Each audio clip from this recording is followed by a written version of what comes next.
Another thing we did was we reached out early on to the Missouri chapter of the American Academy of Pediatrics and had some discussions about how we could talk to physicians statewide about the importance of children's social emotional health, why developmental and social emotional screening were really important, and how we could address that. So one of the things that we came up with together was to have a conference.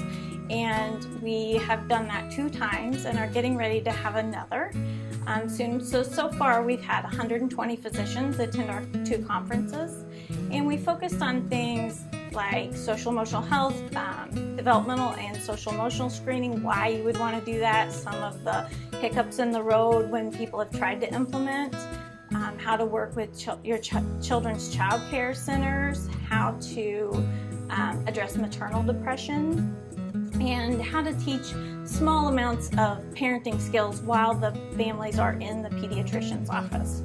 We do know that a lot of times families will go to the pediatrician regularly, but might be more hesitant to address parenting or behavioral issues elsewhere. So we've been able to give physicians a lot of tips and strategies that they can do in a timely manner without having to really refer out right away, those types of things. It's been really well received. The Academy of Pediatrics has actually requested for us to continue that partnership, so we felt like that was a really good sign that it was meeting the needs of the physicians. We've been able to reach the rural areas, a lot of advanced nurse practitioners, which is a population that doesn't always get a lot of workforce development as much as maybe medical doctors. And so we feel like that's been a really good partnership, and we've really been able to reach a lot of physicians across the state to really just hit home how important that social emotional health is to the child's whole well-being.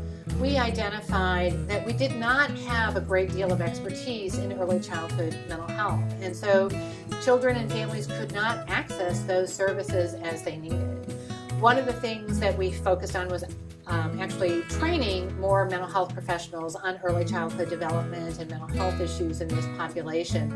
But a bigger issue that we thought might be even more effective is to develop a clear understanding of mental health consultation and try to increase access to mental health consultation for our early childhood providers. So with that, we convened an early childhood work group that specifically focused on developing a shared consensus and understanding of a definition of mental health consultation.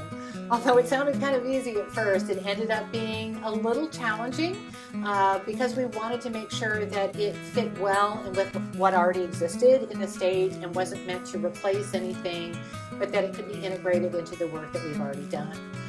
So with that, we were able to successfully come up with a definition. We have it kind of at 3 different levels depending upon the child and family's needs.